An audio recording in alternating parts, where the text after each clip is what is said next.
¿vos cómo estás? Súper. Acá estoy escuchando un homenaje a vos, ¿escuchaste?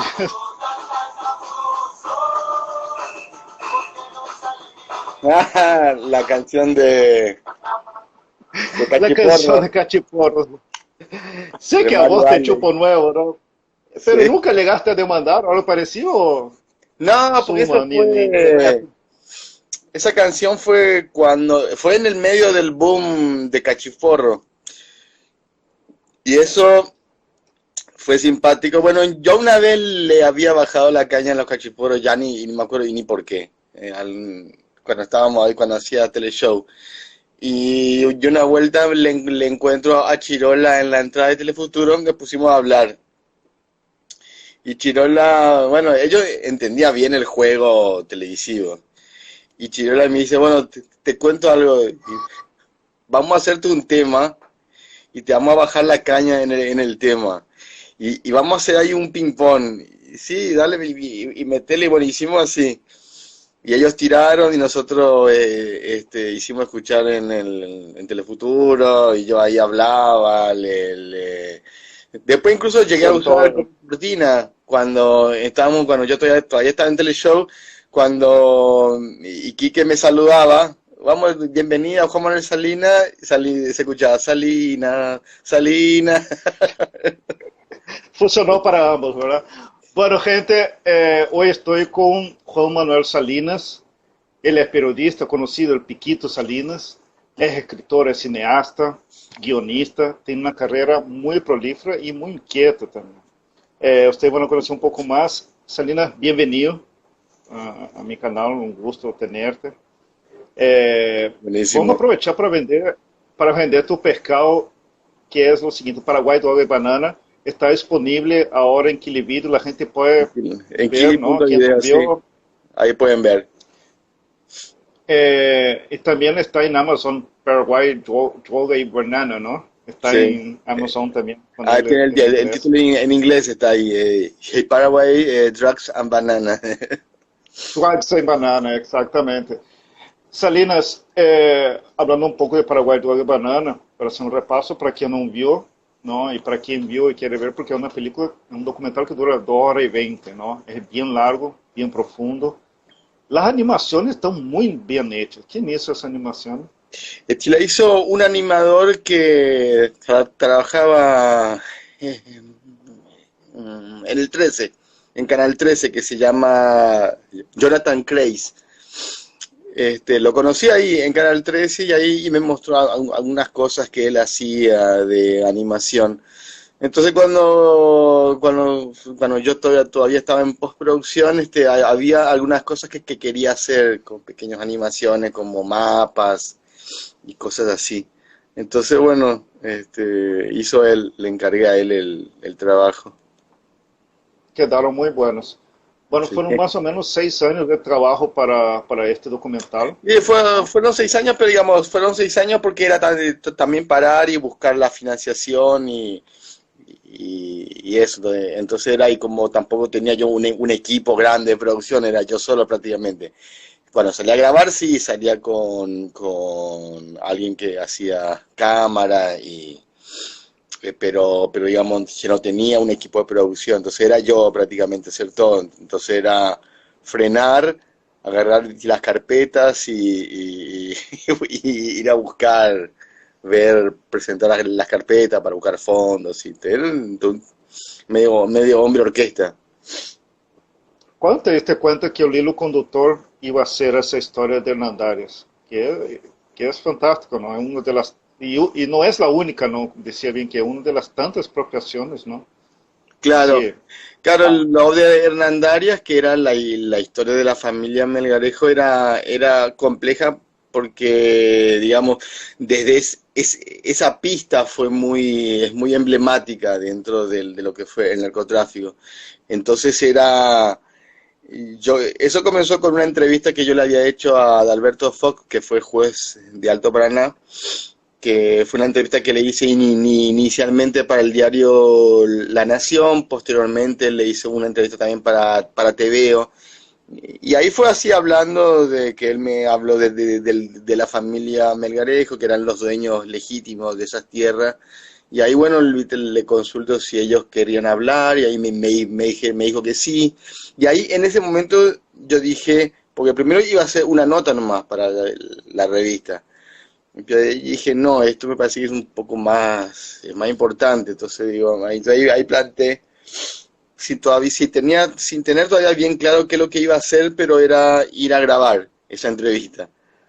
Entonces ahí le hablé a Careaga, a Richard y Careaga, que es de Syncro, le comenté lo que quería hacer, él me apoyó con las cámaras, me ayudó también su gente, y nos fuimos a Hernandaria sin saber bien, o sea, conocía la historia, pero no sabía bien con qué relato me iba a encontrar, entonces fue prácticamente, bueno, Tampouco, ir a conversar y tampouco grabar. pensava que, tampouco pensava que eles iam a contar tanto, não? Claro, claro que iba a poder, o sea, contaron todo, digamos, con nombre, apellido, todo, o sea, digamos, tipo se abrieron. Indudablemente ellos querían hablar y esas ironías de la vida, nadie le había hecho una entrevista en Paraguay, o sea, Essa, nunca le habían hecho. O sea, salió una vez en un informe en un canal brasileño que la hizo, ¿cómo que se llama este periodista? Soares, no, sí, Soares creo que era. Bueno, ahora y no me acuerdo bien. Un periodista conocido, ahora está un poquito retirado, que fue el que hizo para O Globo, había hecho un informe sobre la familia. Ellos habían hablado con un medio brasileño en su momento, que fue un informe periodístico. Y bueno, y después ya conmigo para la película. El Lojo era o que mais havia ligado cerca do narcotráfico, não tão profundamente, mas era o que mais incomodava, não? Claro, el ojo Porque fue, claro, fue el detonante porque fue cuando se ventiló el caso Parquecue, que fue un caso que yo lo toco en la película, que era una carga de cocaína que debía caer en un lugar donde lo iban a agarrar militares implicados en el negocio y se equivocan y aterrizan en otro lado. Y le agarra la carga un pelotón que estaba haciendo patrulla. No era el que debía agarrar. Entonces ahí, claro, ahí se armó todo un quilombo, el piloto desapareció, aparentemente lo mataron, la carga de cocaína ya desapareció y también había como $500.000 que con más razón desaparecieron. Y el loco fue el que ventiló ese caso que bueno, yo ahí lo entrevisto a Augusto Barreto y a Menchi en su momento. Ahora con la gente de Kili estamos trabajando en un material que no entró en la película. Entonces lo vamos a, ahora dentro de poco va a salir como un primer episodio son partes de entrevistas que en su momento, o sea, que en el corte final no está. Y lo vamos a lanzar.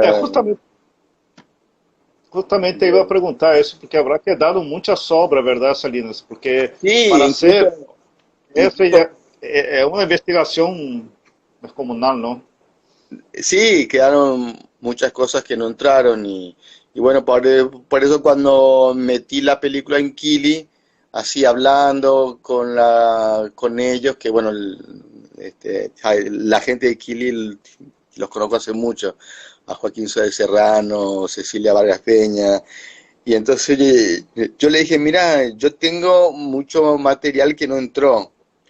De repente le digo, "Pues, hay cosas interesantes, digamos, no entró porque ya de hecho 2 horas 20, Já é larga, não? claro, 2 horas 20 ya es una duración. Pero digo, por ahí, pero hay mucho y material interesante que no entró y estaría bueno por ahí si o hacemos un material largo o lo hacemos en episodio. Y ellos me dijeron, no, vamos a hacerlo en episodio, vamos a hacer unos cortes. Y antes de ayer, y justamente me enviaron uno de los episodios que está fuerte, porque hay cosas fuertes que se vieron, pero hay cosas fuertes que no salieron y que la vamos a tirar ahora, en un poco, o sea que va a ser como para hacer un refresh. No, pero la película es un shock a cada minuto, ¿no? Porque hay historias fantásticas. Eh, Miedo, ni vamos a hablar si tenía miedo, ¿no? Porque no podés hacer algo así si el miedo hasta que es bueno, ¿no? De repente actúa como regulador. Pero recibiste Claro, amenazas después, ¿no? O, no, no, o lo que como, pasó es porque que yo quedaron cuando, parientes, ¿no? lo que pasó cuando yo estaba trabajando en la película, al menos en esa primera etapa, yo estaba todavía trabajando en Telefuturo en ese entonces, estaba en Teleshow. Entonces yo sí siempre cuento esta anécdota porque es simpático. Cuando yo me voy a Hernandarias, y me voy, agarro el auto y nos vamos era un camarógrafo, un sonidista y un asistente. Y nos vamos. A la madrugada salimos, era todavía de noche cuando arrancamos. Y nos fuimos. Hacía frío, me acuerdo. Yo nunca manejé en ruta. Y la primera vez que me tocaba manejar en ruta y era de noche, llovizna y neblina, así todo junto vino, para el debut en la ruta. Como Entonces para perder el miedo, sí. cuando llegamos allá, me vieron grabando, hay gente que me vio con las cámaras grabando por las calles de Hernandarias. Y mucha gente pensó que eso, yo me enteré después, resulta que ese fin de semana, según me habían contado, había habido un grupo de modelos que se habían ido a Hernandarias en la quinta de no sé quién. No sé si era una quinta de no sé qué personaje ahí de la zona. Entonces cuando me ven a mí, era la época del teleshow, muchos pensaron que yo me había ido a investigar a las modelos. Claro, ahora es parándola. Y yo no tenía la menor idea de las modelos, yo me había ido por otro tema. Entonces fue simpático porque mi rol de teleshow sirvió de camuflaje, porque nadie se imaginó que yo estaba haciendo un documental sobre la historia del narcotráfico en Paraguay. Que la gente me conocía de teleshow, se pensaron que porque había sido que todo se había rumoreado que las modelos estaban ahí, que no sé ni quiénes eran. Hasta hoy día no sé quiénes son las chicas que estuvieron ahí ni en la casa de quién. Me acuerdo que sí llamó el abogado de la familia Barreto Sarubi, que se le nombra en la película. Él creo que Sí. hay una escena en la película que estamos por la avenida principal de Hernandaria y pasamos frente a la casa del abogado, una casa enorme con un murallón. Y alguien vio que nosotros estábamos grabando y llamaron a qué es lo que están grabando, qué es lo que están haciendo, porque están creando problemas, algo así, a la familia, y llamaron a ellos. Pues ya saben, todo el mundo conoce la historia de ellos ahí en la zona. Eso fue lo que pasó. Claro. Lo otro que pasó fue que aparece en la película. Yo en el 2010 publico en TVO una nota que era parte de la entrevista que le había hecho al comisario Salvador Ibarrola, y yo publico como nota en TVO. Y fue como, y también para ver qué reacción había de volver a contar algo que en su momento ya se había hablado y de repente volver otra vez a ver qué.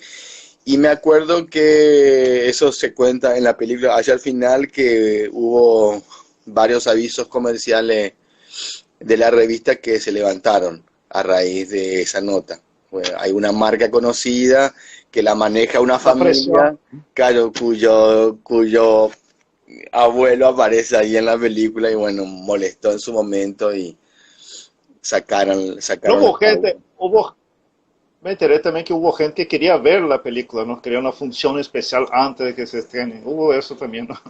Sí, sí, me conecta un conocido mío, un amigo, y no me sabía explicar bien, que había una gente que quería ver, que no sé ni quién eran, que Aparentemente eran políticos, lo que parece ser que querían saber a quién se le nombraba, ¿me entendés? Entonces querían ver. Entonces me acuerdo que me dijeron que ponga un precio. Me tiraron así Sí. unos 500.000, no, $500 que me dijeron. Y yo le dije a mi amigo, le digo, mirá, si alguien quiere ver la película antes del estreno, eso tiene un costo. Le digo, o sea que decirle que a partir de $2.000 podemos hablar, ¿no? Y nunca van a tener tampoco la película en sus manos. Yo voy a ir, voy a conectar donde tengo que conectar desde mi computadora, o sea, y así, en esas condiciones podemos hablar, pero a partir de $2.000 le dije. Bueno, y parece que no quisieron pagar eso, y bueno, le dije, no, le digo, mira, porque me insistían, yo le dije, mira, yo no tengo interés de que alguien vea antes la película, por lo tanto, o con mis reglas o nada. No, y vaya a saber también, ¿no? Es bastante jodido. Claro, Vos decías en un canal colombiano que Andrés Rodríguez consiguió lo que Pablo Escobar quería, ¿no? Si bien Pablo Escobar tenía un poder paralelo, ejercía mucha presión desde su... llegó hasta el Congreso, ¿no? Pero no logró su plan de poder. Pero que no, Rodríguez sí consiguió, ¿no? Eh, toda claro. esa coraza del poder para sus negocios, ¿no? Y porque fue más inteligente, fue más inteligente, en definitiva fue más inteligente que Pablo Escobar, porque digamos, no solo llegó a presidente, sino que quedó en la historia oficial como el padre de la democracia, o sea que triplemente más inteligente que Pablo Escobar. Yo creo que Rodríguez entendió los cambios que se venían, que no lo entendió Stroessner. Stroessner Mm. todavía quería mantener un régimen como en los 70, que era una dictadura anticomunista, y ya estábamos llegando a fines de los 80 y ya la Guerra Fría ya no estaba, digamos, ya había cambiado muchas cosas, entonces ya toda la La Unión dictadura. Soviética ya estaba desapareciendo, ya Claro, no los había regímenes mucho... estaban cambiando, ya estaba, aparte de todo, ya había dejado, ya había caído Pinochet, la dictadura argentina también se habían retirado, Brasil y mucho antes ya también había hecho su apertura, digamos, todos habían estado abriéndose, y Stroessner era el que se mantenía así caprichoso, que no quería, y ahí él se equivocó, y Rodríguez fue el que vio ese cambio, vio que el mundo había cambiado y también se dieron cuenta que si ellos no hacían la apertura, eso no iba a durar mucho tiempo. Yo creo que hubo el golpe en el 89, pero si no sucedía el golpe, el régimen iba a aguantar un año más y caía. Entonces, yo creo que, por eso yo siempre digo en broma, el golpe lo hace el estronismo sin Stroessner. Yo me, Esa es la yo situación. me- yo me acuerdo cuando llegué a Paraguay, era 1990. Y teníamos un papá tenía unos amigos, tenía un negocio acá y tenía unos amigos paraguayos. Y el primer lugar que nos llevaron para pasear, para conocer, fue la casa de, como La punto mansión, turístico, la casa de Andrés Rodríguez. la mansión de las Ese ustedes Caramelias, todo tienen el que conocer. mundo, todo el Él nos mundo, contaba acá, sí, yo me la acuerdo, camilla de oro. claro, todo el mundo, extranjeros que venían, preguntaban y vos le hacías conocer. Vos sabés que en aquel entonces vos no podías pasar por frente a la casa de Rodríguez, en la parte de adelante, no podías pasar, porque había soldados que no te permitían. Y yo tenía un amigo chileno que vivía enfrente, hasta ahora está la casa, una casa medio de onda oriental, como una casa china parece. esa casa que hasta ahora está en alquiler, creo. En ese entonces era la única casa que estaba en esa cuadra enfrente, porque lo que había a los costados eran terrenos, ahora ya hay casas. Entonces yo me acuerdo que en aquel entonces me iba a la casa de Humberto, o sea, Humberto sí, se llama mi amigo.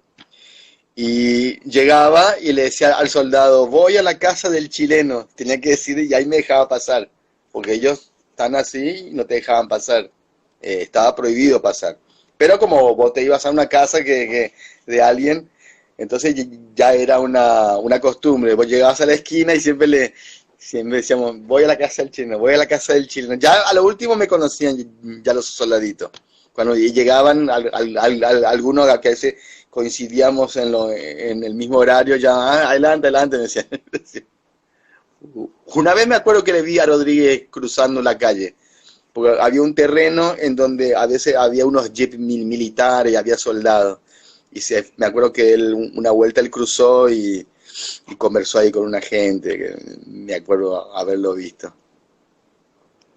E ele saiu de certa maneira por arriba, não? Salina, contar um pouco como foram tus inícios. Tenés tu abuelo, não, que foi grande produtor e grande dramaturgo, Oscar Aguirre, que depois quero profundizar essa história fascinante. Como foram tus inícios? Como foi tu interesse? Te criaste na Argentina um bom tempo, ¿no? ¿Cómo Sí, fue yo vivo, sí, tu interés por el arte? nací acá, nací en Asunción, ahí frente a la embajada americana, en el policlínico policial, en el primer piso creo que era. Viví parte del colegio acá, después estuvimos en Buenos Aires, viviendo con la familia, después volvimos.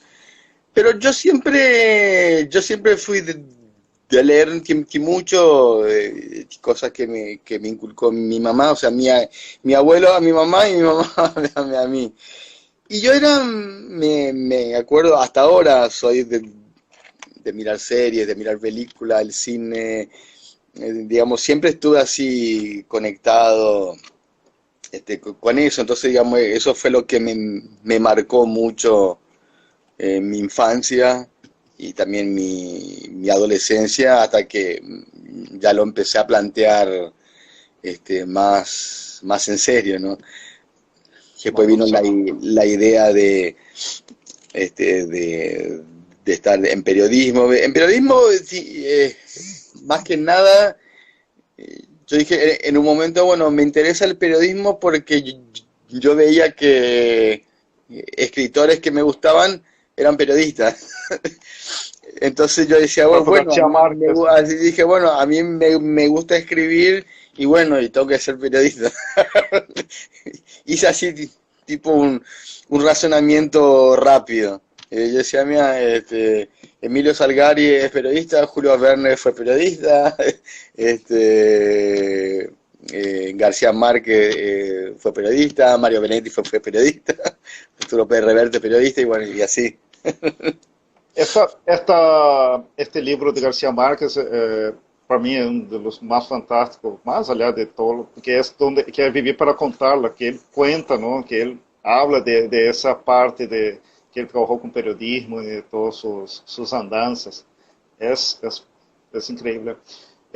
Salinas, em 2001 participaste, hiciste uma contribuição para o Diário da Nação da Argentina, sobre a história justamente da primeira série argentina que nunca se estrenou, não? Quisiera que cuente um pouco que Lisandro Sosa Matreiro, não? Que a história é muito pintoresca, não? Não sobrou, antes que entre em detalhe, não sobrou absolutamente nada. Claro, yo me acuerdo bueno, mi mamá siempre se acordaba de que mi abuelo había hecho una serie en Argentina, que fue la primera película en serie, planteando la idea de mi abuelo era siempre hacer series utilizando la historia de Argentina, ¿no?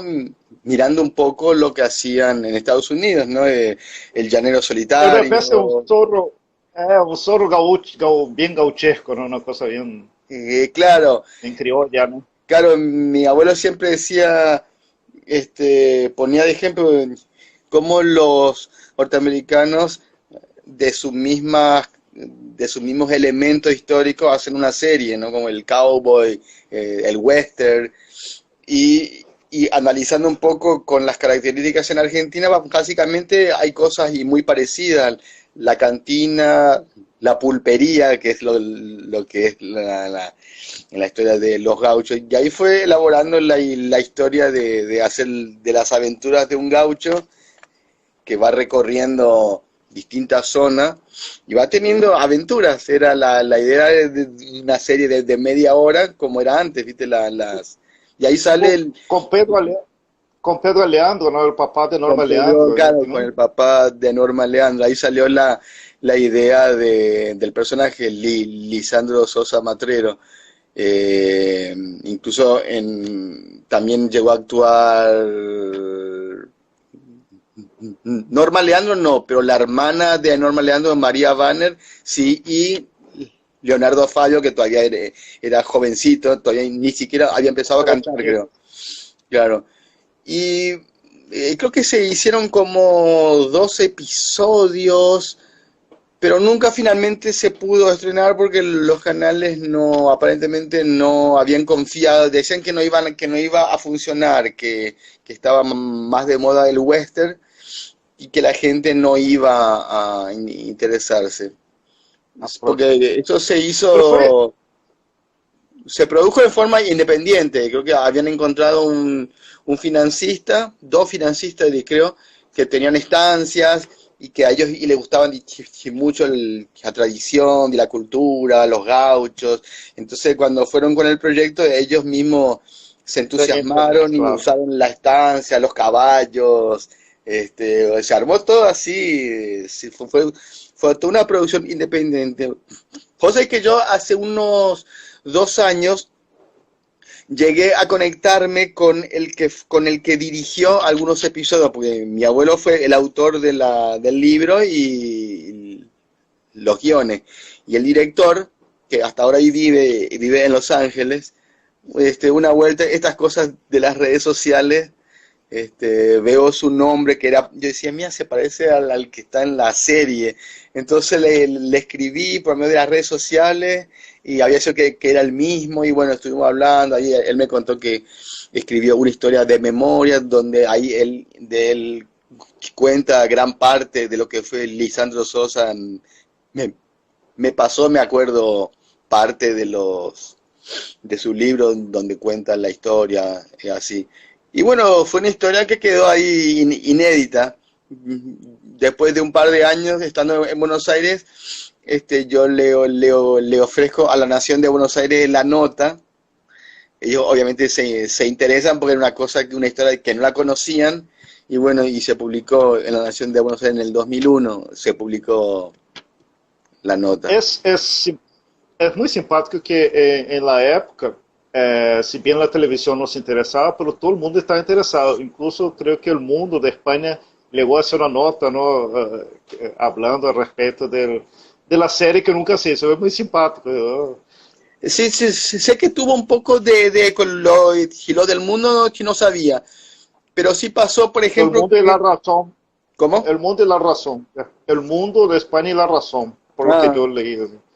mira, me voy a explicar un poco, porque sí me acuerdo también que una vuelta me escribe cuando se publica en La Nación sale con algunas fotos, ¿no? De la serie y eso. Y una de las fotos se ve que estaba el director así mirando por el lente de la cámara y hay un chico, un nene que está así mirando de curioso.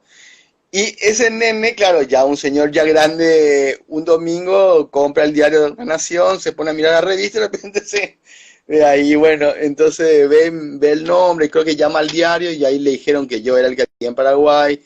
Ahí el tipo me estuvo rastreando y bueno, intercambiamos cosas y estuvimos conversando, que él se acordaba cuando se había ido, cuando se filmó la serie en esa zona. Así, una anécdota interesante. Yo encontré, me acuerdo, una de los episodios lo tengo yo, encontré la lata así, en 16 milímetros, tenía mi abuela guardada en una caja. Eso lo digitalicé, lo pasé en formato ¿Se digital. puede ver bien? Sí, sí, sí, se ve con un poco porque es un material que viejo, pero se ve, está el sonido pero es interesante. Interesante porque tiene un Ahora, pedazo de historia, eh, una película que fue pionera en su momento, que no salió porque no se confió, pero bueno, son cosas que a veces suceden. Hay veces que son producciones o materiales que quizás no era su momento todavía y que por eso no. claro, no.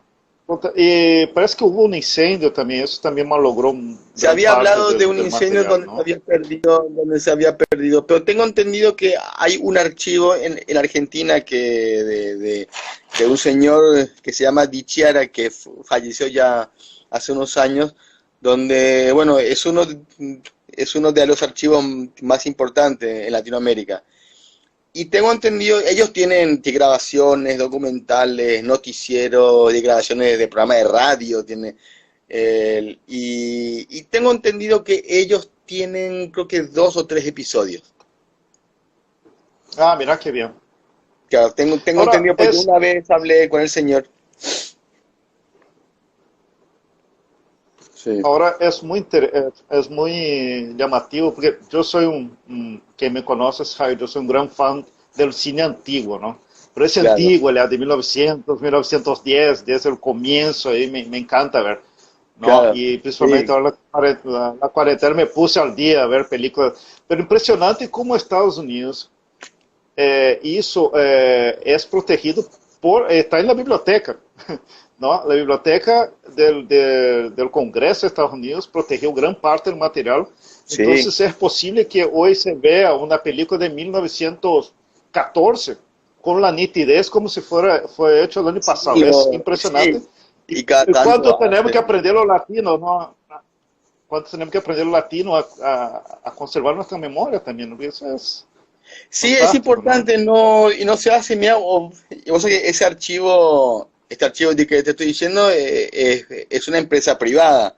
Hoy día lo manejan los hijos ya. Eh, pero sé que hay, en Argentina hay, creo que la Biblioteca Nacional tiene algunas cosas, pero no es el archivo que tiene este señor. Este señor lo empezó como un hobby, realmente.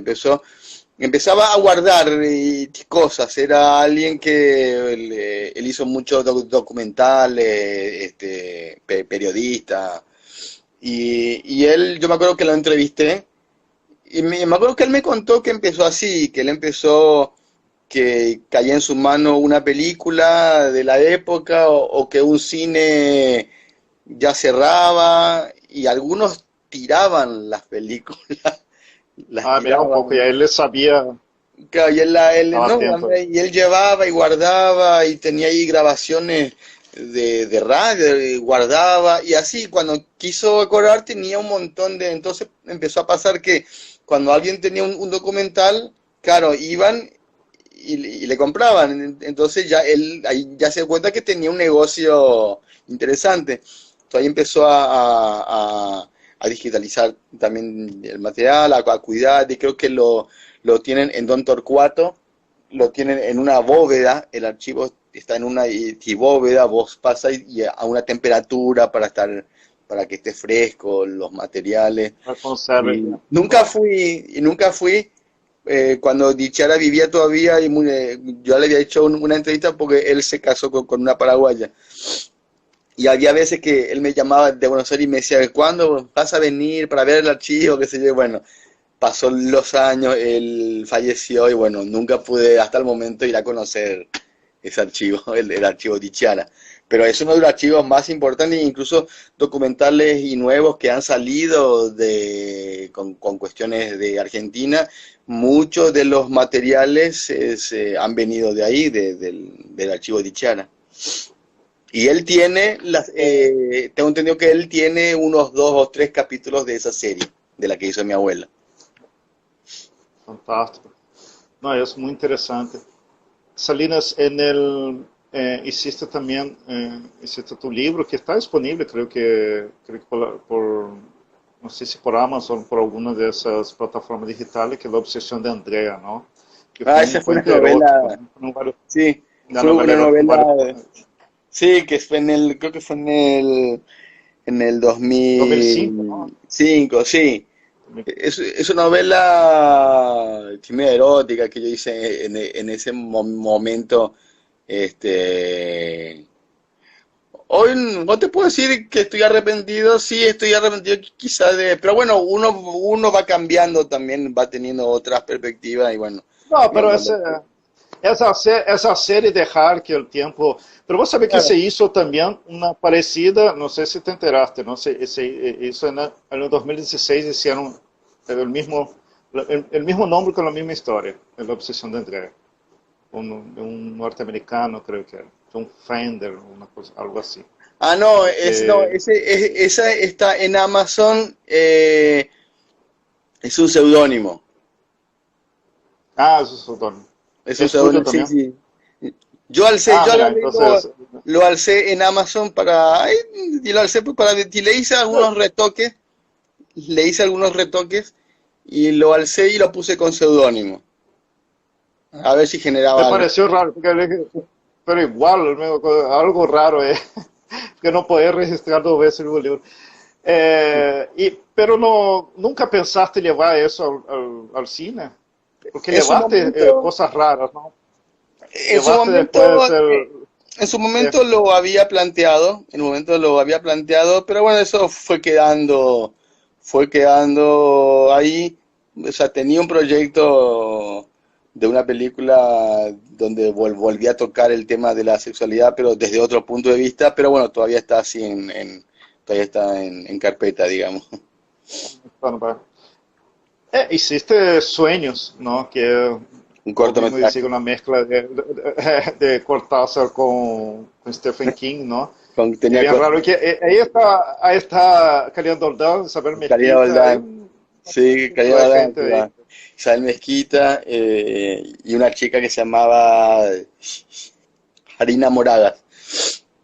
Eso fue en no me acuerdo, 2000 y algo fue. Sí, fue Eso es 2010, con algunos elementos 2010. de...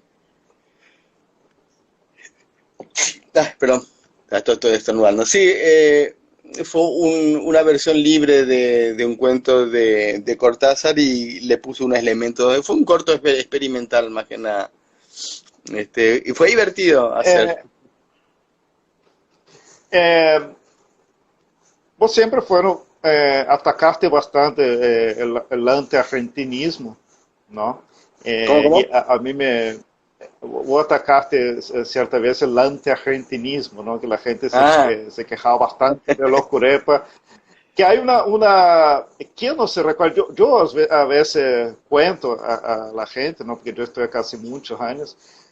Si te acordás, en 93, Argentina, Paraguay, en Defensor del Chaco, 90% era de público argentino. Creo que fue una sola vez, sucedió, pero no fue una gran bofetón para la gente. ¿Te acordás de eso? ¿No? sí. Entonces, después de toda la época que está Tinelli haciendo suceso, y mucha gente, bueno, después, hoy en día, gracias a Dios también hay un sentimiento más de orgullo del paraguayo hoy en día, ¿no? Por lo menos es lo que se percibe tanto Sí, en va varios sectores, cambiando. ¿no? Ahí siempre queda una cuestión así medio anti-argentino, pero es como, es de palabra nomás, porque finalmente se mira televisión argentina, se copian los cánticos de fútbol, se copian ciertos modismos, entonces cualquier argentino culo sucio que viene acá y es gerente, o sea, entonces, pues digo, hay un anti-argentinismo hasta ahí nomás, le digo, porque en la realidad es otra Pero cosa. hay cierto fascinio. Jean Destouché, Jean Jérôme Destouché, periodista que vino a cubrir mi gordita acá en 2014. Sí. hace poco le entrevisté y él decía, mira, Mike, para decirte la verdad, de las cosas que más me llamaron la atención fue que él estaba en una radio, ¿no? Porque yo le llevé a una radio que fue con Carminha, ahí, no sé, con Ah, sí. Radio Bueno. Eh, Estábamos ahí, él dijo, yo no sé por qué cuerno la gente estaba mirando, porque el trabajo de ellos, me decía, el trabajo de ellos es mirar la farándula paraguaya, pero yo estaba ahí mirando el programa de América, el programa allá con, de farándula argentina, ¿no? Y él dijo, porque estábamos hablando justamente de por qué se conoce tão pouco de Paraguai afuera. Claro. Quando hablas com... Ele comentava que Patricia Janiot estava falando com ele e porque ele havia venido em Paraguai que tão pouco se sabe, ¿no? de Paraguai e falta contar. Paraguai tem histórias maravilhosas. Sí. Haciendo essa introdução, vos também de certa maneira combatiste porque escreviste, o sea, adaptaste los guiones Son de Amores, ¿no? Y Papá de Corazón. Y tuviste una pelea en la época porque estaba demasiado paraguayizado, ¿no? Tuviste ahí para que no se paraguayice demasiado. Contame cómo fue. ¿Existe todavía ese tipo de cosas acá o fue una época de transición? No, eso fue un momento, lo que pasa es que había un productor argentino el que estaba a cargo, ¿no? Y este productor argentino, si bien había hecho cosas interesantes en Buenos Aires, pero no conocía Paraguay, ¿no? Y aparte era un productor que no solo no conocía, sino que tampoco salía a la calle, o sea, porque se encerraba en el hotel, iba del hotel al canal, del canal al hotel. Entonces, había un equipo de adaptadores. Y nosotros le decíamos, mira, esto hay que cambiar, y él el que no quería que se cambiara. Y era un poco, para nosotros era molesto porque se supone que nosotros estábamos para eso, era para adaptar, digamos, porque el autor era un autor reconocido allá en Argentina, que es como Jorge Maestro, que hizo muchísima serie de televisión, la banda del The Golden Rocket, Los Machos, hizo muchísima Montaña Rusa, miles de series reconocidas. Entonces, la idea era adaptar. Entonces, ahí donde de repente nosotros y nos miramos, pero ¿por qué no quieren que, pues, si estamos para adaptar, cuál es lo que era el problema? Y cosas así que, bueno, cuando después me acuerdo una vez que es cuando yo me enojé, fue cuando le hacen una entrevista a este productor que se llamaba Miguel Ángel Rodríguez, y una periodista de TVO le comenta, le dice, pero hubo gente que miraba las series y las veía como muy argentinas. Y entonces le dice, sí, ese fue un error de los adaptadores, dice él. Ah, te tiraba el palo. Claro, le echa la culpa y dice, bueno, no. Entonces dije, a la puta. Le digo, ¿cómo que los adaptadores? Si yo tenía y los correos donde nosotros, y le marcábamos, le decíamos, esto hay que cambiar. Y bueno, ahí fue que yo di a conocer algunos correos en donde le marcábamos. Incluso yo le llegué a decir al autor, a Jorge Maestro, que eso habrá caído mal al productor, pues yo le había dicho al autor, y el autor me dijo, bueno, pero para eso están ustedes, me decía, claro. Entonces, ya estamos. No, claro, por ejemplo, había un personaje que hacía Pavón, que era de un mecánico. La idea era el típico mecánico paraguayo. Entonces, claro, le habían puesto un mameluco, ¿viste? Un mameluco todo impecable. Y yo me acuerdo que le dije, mira, el mecánico paraguayo, el de barrio, así como lo quiere presentar, el típico mecánico no... Lleno de grasa. Claro, usa una remera, un agujero, o sea, hay que... Dice, no, pero yo recorrí todos los talleres de Asunción y todos están con el mameluco. Pero yo le dije, ¿pero a dónde te fuiste? ¿A Perfecta? ¿Te fuiste a Watanabe? Le dije, claro. Claro, y cosas así, y bueno, y cosas así, así, detalles que había que tocar y que él no quería, que se ponía encaprichoso, y bueno, son cosas que Selena, pasan. estuviste, claro, tuviste, bueno, la prensa escrita tuviste con Crónica, ¿no? ¿Cómo, Eh, cómo? tuviste la prensa Así escrita, que tuviste con La Nación, con Crónica, estuve y en La te veo, Nación, estuviste escribiendo bastante, ¿no?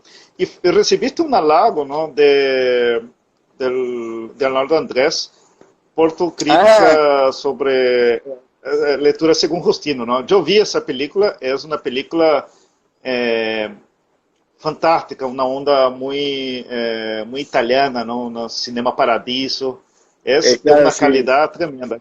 claro, y ¿Qué te, claro, tardó? Ustedes claro, yo me tardó como acuerdo. 6 años, 7 años para estrenar, ¿no? En Argentina. Claro, yo me acuerdo que yo escribí ese artículo porque yo había leído dos artículos que habían escrito dos periodistas de acá y cuestionaban algunas cosas de la película, pero lo que le estaban cuestionando, digamos, era injusto porque estaban diciendo cosas erradas, digamos. Este, y eso era por un desconocimiento de ciertas cuestiones de la historia, cuando en Lectura Continua hay un momento de que hablan, que reciben regalos de Eva Perón y cosas así, y que ellos decían, ¿qué es eso? Eso nunca... Y yo decía, pero es que eso era así. Eva Perón mandaba regalos a Paraguay, eso era parte. De hecho, el peronismo estuvo cerca de Stroessner en un momento, cuando Perón se exilia, se viene a Paraguay. Digamos, había un montón de De detalles conexiones, claro. claro, y que ellos marcaban como error y yo decía, no, pero eso no es un error, eso fue así, digamos. Entonces me pareció que ahí era, por eso yo me acuerdo que escribí un artículo haciendo mención y así, relatando esas cuestiones históricas, que ahí fue cuando André leyó y claro, hizo ese comentario, fue como un respiro para él, porque había visto algunos artículos que le cuestionaban. Pero, essa conexão que hace, essa menção que hace justamente o personagem Nasce, não? Que depois é sospechoso de matar o nene em Leitura Segundo Justino, não? No livro de Alfredo Seifer, Nazismo e Fascismo no Paraguai, que é dos volumes, ele habla muito claro dessa influência nazi na época, não? No, Incluso claro, aí, claro, y los alemanes de hecho hicieron San Bernardino también, y eso es un recuerdo que lo tiene Arnaldo, lo tiene muy presente, él hasta había un colegio alemán ahí,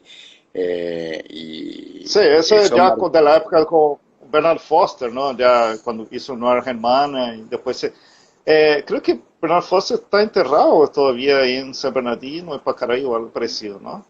creo que sí, no sé bien, pero creo que sí. Pero Porque claro, sí, sí, es fantástico porque 50 años después que murió fue encontrado en la época de Stroessner ya, claro. eh, el Bernard Foster.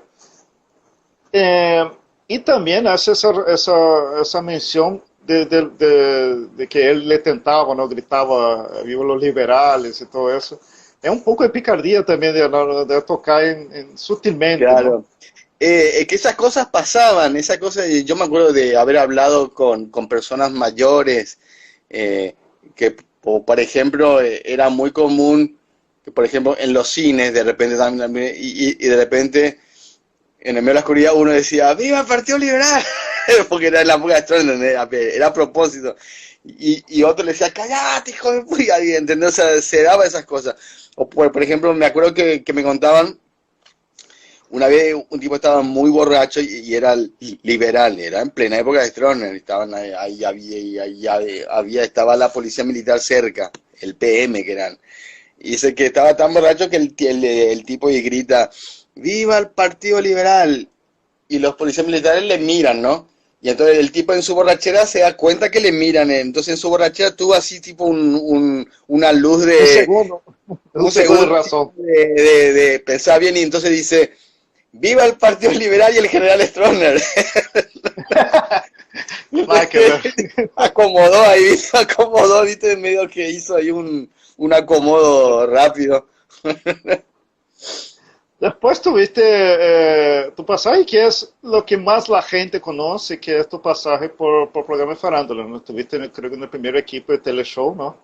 Con Claro, sí, Casadio, la gente siempre se acuerda ahí mucho de eso, porque bueno, la televisión tiene eso, la televisión tiene visibilidad, entonces obviamente que la gente te ubica más por eso, pero yo creo que ¿A vos nunca dentro te de molestó todo. eso? ¿Nunca te ¿Cómo? molestó eso? ¿Nunca te molestó No, eso, que sea más conocido por una cosa más trivial que porque no, hacer tu no, no, trabajo porque mucho más? no, porque digamos, yo entendía bien y entiendo bien el juego, pero yo creo que hoy por hoy la gente también sabe dividir bien, saben que puedo hacer ambas cosas, digamos, puedo hacer un programa como puede ser Teleshow y puedo hacer un documental sobre el narcotráfico. Me acuerdo que Andrés Colmán Gutiérrez, que es periodista de última hora, que él aparece en el documental, me acuerdo, estábamos en el cine y él, después de ver la película, me dice, bueno, con esta película ya limpiaste todo el pasado, me dijo por el tema de la farándula. Sí, Salina, es cierto que cuando estabas ya terminando la película ahí con algunos amigos y todo eso, la gente decía, bueno, ahora vamos a sacar la última foto con Salinas antes que salga la película, porque Ah, después no sí, sabemos.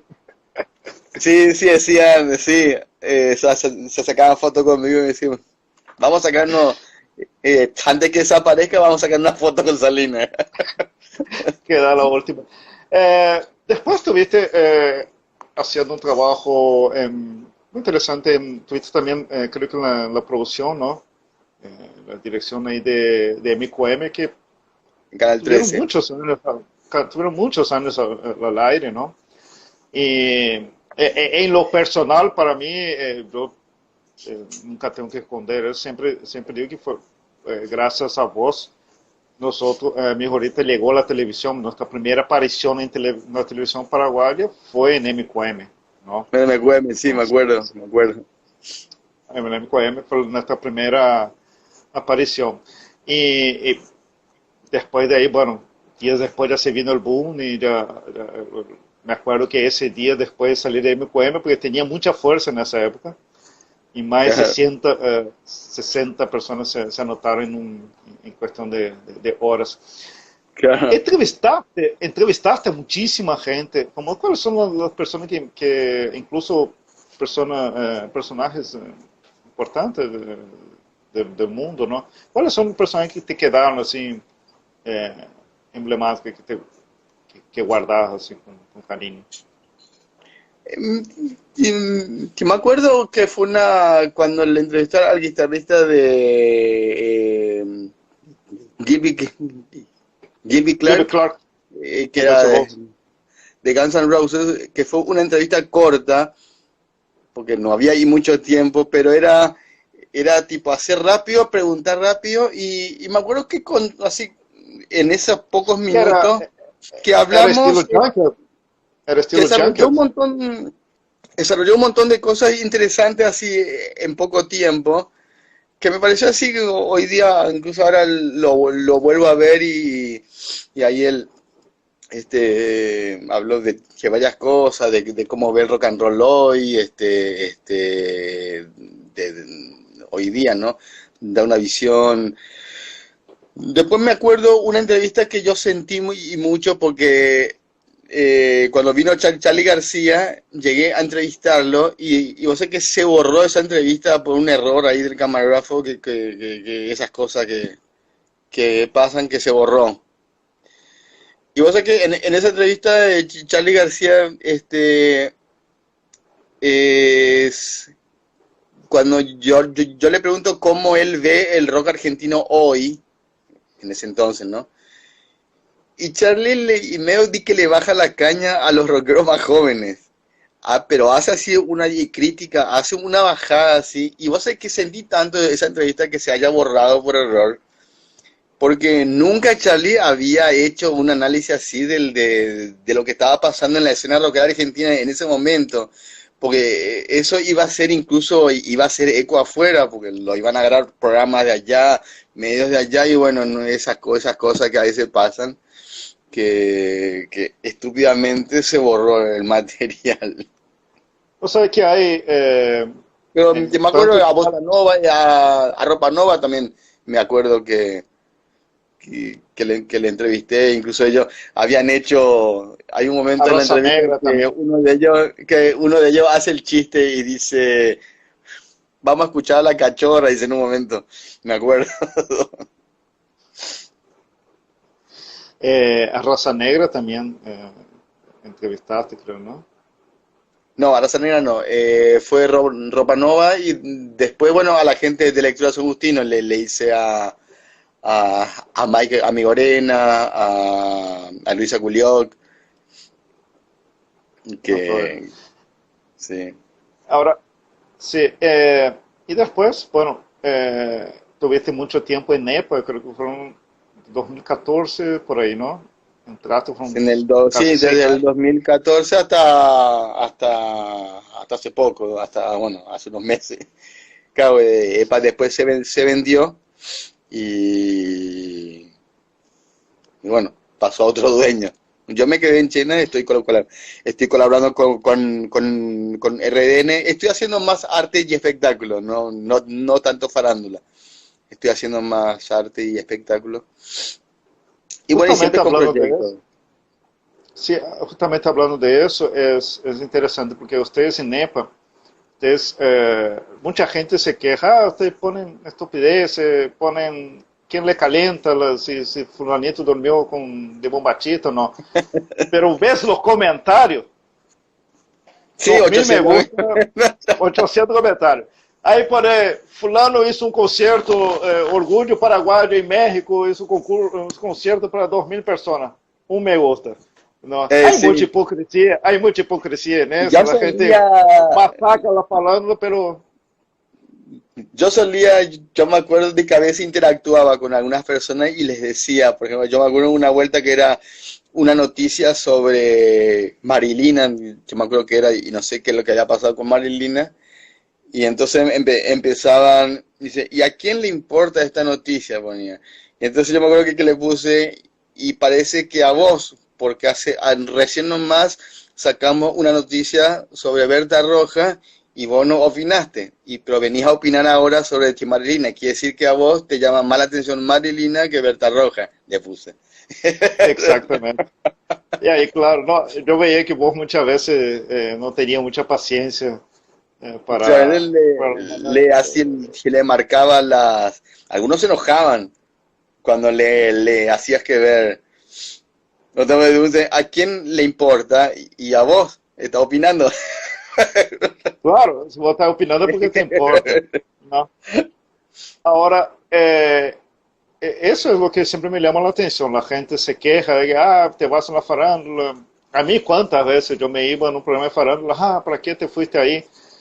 Pero es así, vos te vas en un programa, nada que ver. Si te vas en un programa a divulgar tu trabajo o para hablar de tu trabajo, ¿no?